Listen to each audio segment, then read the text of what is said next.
Good evening friends, എല്ലാവർക്കും രാഗം കിച്ചൺസ്ക്ക് സ്വാഗതം. ഇന്ന് നമ്മൾ ഉണ്ടാക്കാൻ പോകുന്ന അടിപൊളി ചെമ്മീൻ പെരട്ടാണ്. അതിനായി ചട്ടി നമ്മൾ വെച്ചു. ചട്ടി ചൂടാക്കിയതിന് ശേഷം വെളിച്ചെണ്ണ ഒഴിച്ചു കൊടുക്കുക. വെളിച്ചെണ്ണ നന്നായിട്ട് ചൂടായിട്ട് വരുമ്പോൾ അതിലേക്ക് ഇഞ്ചി പേസ്റ്റ് നമ്മൾ നന്നായിട്ട് ചതച്ച് വെച്ചത് ഇട്ട് കൊടുക്കുന്നു. അതൊരു കളർ മാറി വരുമ്പോഴേക്കും അതിലേക്ക് കുറച്ച് കറിവേപ്പില ഇട്ട് കൊടുത്ത് നന്നായിട്ട് വഴറ്റിയെടുക്കുന്നു. അടിപൊളി ടേസ്റ്റാണ് നമ്മുടെ ഈ ചെമ്മീൻ പെരട്ടിന്. ഇതുപോലെ തന്നെ നിങ്ങൾ ഉണ്ടാക്കാൻ ശ്രമിക്കണം. അതിനുശേഷം ചെറിയ പീസാക്കി അരിഞ്ഞ ചെറിയ ഉള്ളി, പിന്നെ ഒരു 2 കഷ്ണം പച്ചമുളകും കൂടി അരിഞ്ഞത് ഇട്ട് കൊടുത്തു. അത് നന്നായിട്ടൊന്ന് ഫ്രൈ ചെയ്തെടുക്കണം. നല്ലൊരു കളറായി ഒരു ബ്രൗൺ കളറായി വരെ നമ്മളിത് നന്നായിട്ട് മൂപ്പിച്ചെടുക്കണം. അതിലേക്ക് കുറച്ച് ഉപ്പിട്ട് കൊടുക്കുക. ഉപ്പിട്ട് കൊടുക്കുമ്പോൾ നന്നായിട്ട് പെട്ടെന്ന് നമുക്ക് വാടി വരും. നമുക്ക് ചോറിനൊക്കെ ഒപ്പം ഈ കറി മതി. നല്ല ടേസ്റ്റാണ്.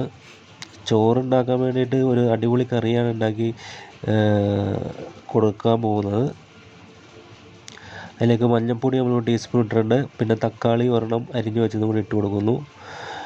അങ്ങനെ നന്നായിട്ട് മിക്സാക്കി എടുക്കുക. അതിന് ശേഷം മുളക് പൊടി 1 ടീസ്പൂൺ ഇട്ട് കൊടുത്തിട്ടുണ്ട്.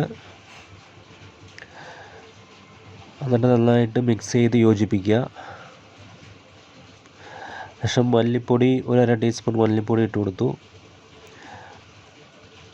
നല്ലോണം ഒന്ന് പച്ചമുളക് മാറുന്ന വരെ നമ്മളൊന്ന് വാട്ടിയെടുക്കണം.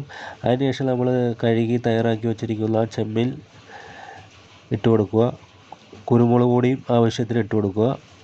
നമ്മൾ എരിവിനനുസരിച്ച് കുരുമുളക് പൊടി ഇടാവുന്നതാണ്. എന്നിട്ട് ഇതുപോലെ നമ്മൾ നമ്മൾ കുക്ക് ചെയ്തിട്ട് ആവശ്യത്തിന് വെള്ളം കൂടി ഒഴിച്ച് കൊടുക്കുക. ഇപ്പം തന്നെ നമ്മുടെ നല്ല സ്മെല്ലാണ് വരുന്നത്. നമ്മൾ അടിപൊളി നമ്മുടെ ചെമ്മീൻ പെരട്ട് റെഡി ആയിട്ടുണ്ട്. അതിന് ശേഷം അതിലേക്ക് ഒരു 1/4 ടീസ്പൂൺ ഗരം മസാലയും കൂടി ആഡ് ചെയ്യുക. അത് കഴിഞ്ഞാൽ ഒരു 5 മിനിറ്റ് വെച്ച് കഴിഞ്ഞാൽ നമ്മുടെ ചെമ്മീൻ പെരട്ട് റെഡി ആയിട്ടുണ്ട്. ഇനി നമുക്ക് ഫുഡ് കഴിക്കാം. ഞാൻ ചോറിനൊപ്പം ഈ ചെമ്മീൻ പെരട്ടാണ് ഇന്ന് കഴിക്കാൻ പോകുന്നത്. അടിപൊളിയാണ്. ഞാനിപ്പോൾ ഉണ്ടാക്കി വീട്ടിൽ എല്ലാവർക്കും ഉണ്ടാക്കി കൊടുത്തിട്ടുണ്ട്. അടിപൊളി ടേസ്റ്റാണ്. ഒന്നും പറയാനില്ല. നിങ്ങൾ ട്രൈ ചെയ്യണം, സപ്പോർട്ട് ചെയ്യണം, സബ്സ്ക്രൈബ് ചെയ്യണം.